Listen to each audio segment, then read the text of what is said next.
आज की इस वीडियो में हम जानकारी करेंगे कि डिजिटल इंडिया भूमि क्या है और इसका उद्देश्य क्या था। क्यों इस यानी के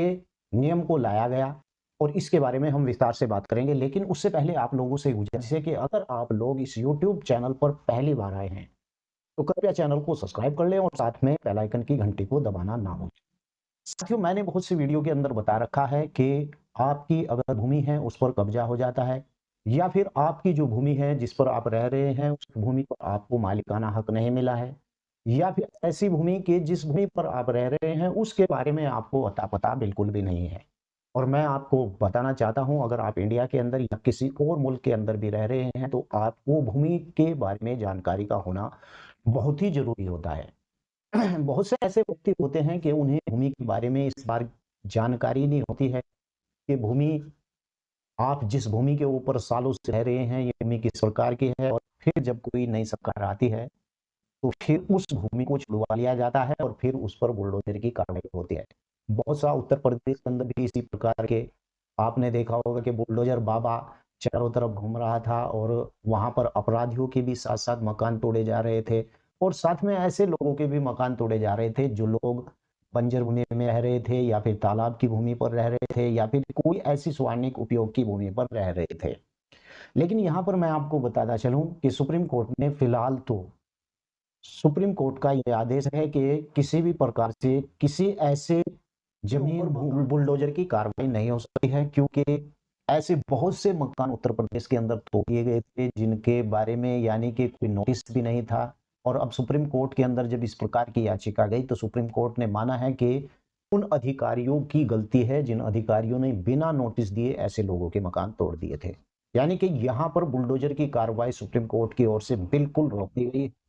आपको बता दूं कि अब उन अधिकारियों को उन तोड़े गए मकानों का जुर्माना भी देना पड़ेगा, क्योंकि इस प्रकार के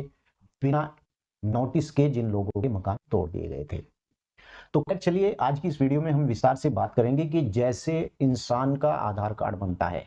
ऐसे ही आधार कार्ड अब जमीनों का भी बनता है। ये है डिजिटल भूमि इंडिया रिकॉर्ड यानी कि लैंड भूमि रिकॉर्ड। आज हम इसके बारे में विस्तार से जानकारी करेंगे। तो चलिए चलते हैं और अपने कंप्यूटर की ओर चलते हैं और वहां पर मैं आपको स्क्रीन पर आकर बताऊंगा कि ये डिजिटल इंडिया भूमि रिकॉर्ड आधुनिकीकरण कार्यक्रम का उद्देश्य एक आधुनिक है और ये क्यों लागू किया गया था, इससे लोगों को क्या फायदे होंगे। क्योंकि अगर आप इस वीडियो को स्किप करके देखेंगे तो आपकी समझ में बिल्कुल भी नहीं आएगा। और आपने कहीं भी आप जाते होंगे तो आपको खतौनी भी कंप्यूटर की मिलती होगी, मानचित्र भी कंप्यूटर का मिलता होगा। और अब जितने भी कार्यक्रम हो रहे हैं, आप चाहे जमीन खरीद रहे हो या जमीन बेच रहे हो या फिर आप किसी प्रकार का जाति प्रमाण पत्र बनवा रहे हो या फिर जमीन की नकल ले रहे हो, खसरा ले रहे हैं, सब अब डिजिटल हो चुका है। और इसका फायदा क्या है इसके बारे में विस्तार से जानेंगे। तो चलिए शुरू करते हैं। यानी कि डिजिटल इंडिया भूमि रिकॉर्ड आधुनिक कार्यक्रम का उद्देश्य एक आधुनिक, व्यापक और पारदर्शी भूमि रिकॉर्ड प्रबंधन प्रणाली को विकसित करना है।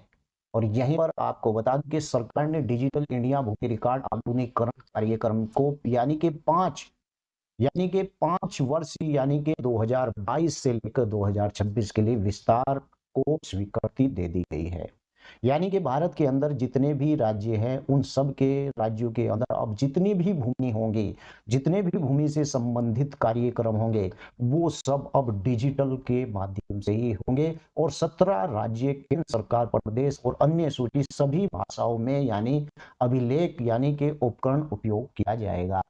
यानी कि अब किसी भी राज्य की जो भी भाषा है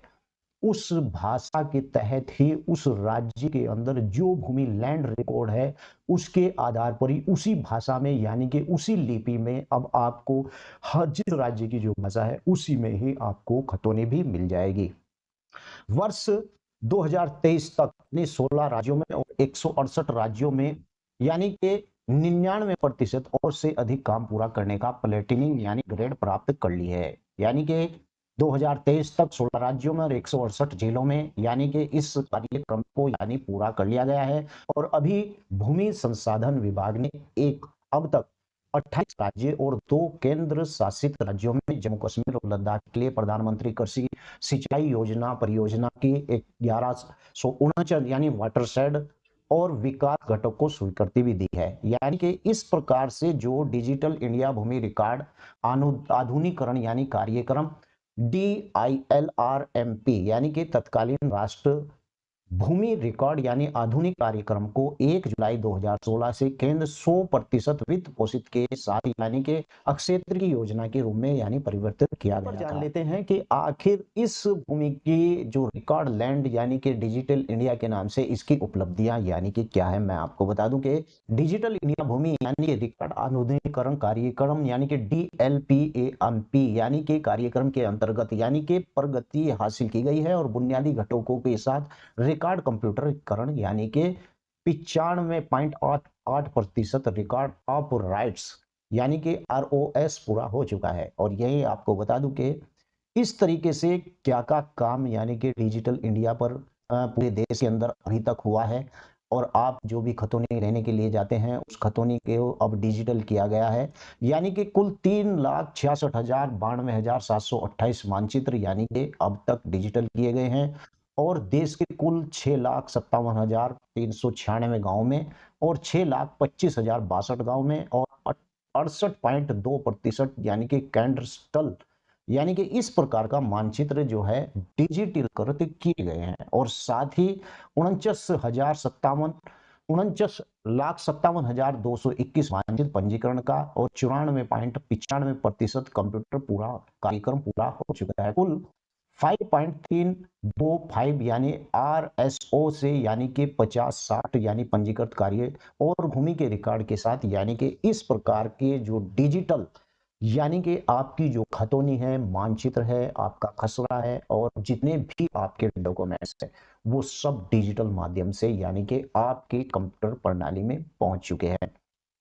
यहीं पर अब हम देखेंगे कि डिजिटल जो लैंड रिकॉर्ड है उसके फायदे आखिर क्या होते हैं। अब आप सोच रहे हैं कि इस प्रकार के जो डिजिटल यानी कि किए जा रहे हैं और इस प्रकार के 26 राज्य और केंद्र शासित प्रदेशों में यानी कि भूमि रिकॉर्ड एप्लीकेशन सॉफ्टवेयर पंजीकरण डेटाबेस के साथ ई-कोर्ट एप्लीकेशन यानी सॉफ्टवेयर एकीकृत और संबंधित उच्च न्यायालयों के सहायक स्वीकृत किए गए हैं। यानी कि आपको बता दूं कि त्रिपुरा, मध्य प्रदेश, राजस्थान, असम और अरुणाचल प्रदेश, मिजोरम, नागालैंड, हिमाचल प्रदेश, बिहार, उत्तर प्रदेश, मणिपुर, पश्चिम और अंडमान निकोबार द्वीप समूह, तेलंगाना, झारखंड, दिल्ली, सिक्किम, मेघालय, पंजाब, हरियाणा, चंडीगढ़ और कर्नाटक, छत्तीसगढ़ यानी कि इन सभी राज्यों में इस प्रणाली को डिजिटल किया गया है। अब यहां पर बात कर लेते हैं कि आखिर ये डिजिटल क्यों किया गया है।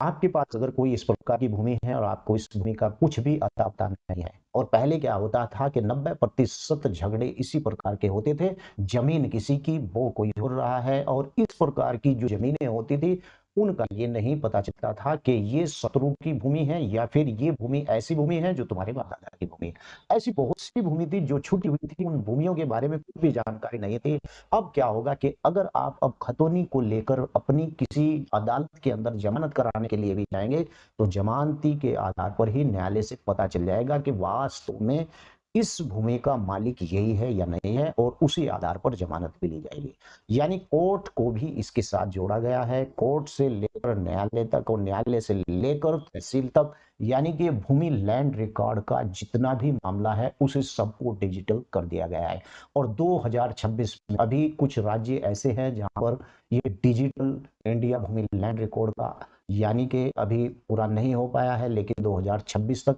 इस सारे को पूरा कर लिया जाएगा। और अब न्यायालयों के अंदर इस प्रकार की जो बेईमानी 420 किसी के जमीन को कब्जा लिया, किसी के घर को कब्जा लिया, इस प्रकार के जो विवाद ज्यादा बढ़ रहे थे वो विवाद डिजिटल इंडिया लैंड रिकॉर्ड के माध्यम से यानी कि अब कम हो जाएगा। और साथ ही आपको बताना चलूं कि इसके साथ साथ आधार कार्ड भी लगता है और आधार कार्ड के आधार पर ही उस भूमि का नंबर भी होता है। जैसे कि एक आम इंसान का आधार कार्ड होता है, ऐसे ही जिस भूमि के ऊपर आपका मालिकाना हक है उस भूमि का भी अब आधार कार्ड बन जाएगा। तो इस प्रकार से यानी कि जो मैंने आपको बताया कि इस प्रकार की जो भूमि होती है वो इस प्रकार की लैंड रिकॉर्ड की भूमि और डिजिटल माध्यम से इसे यानी कि इस प्रकार से पारदर्शित किया जाएगा कि इसके अंदर फिर कभी हेराफेरी नहीं होगी। वीडियो कैसी लगी है वीडियो के नीचे लिख कर जरूर बताएं और आप अगर पहली बार चैनल पर आए हैं चैनल को सब्सक्राइब कर लें। जय हिंद, जय भारत, खुदा हाफिज।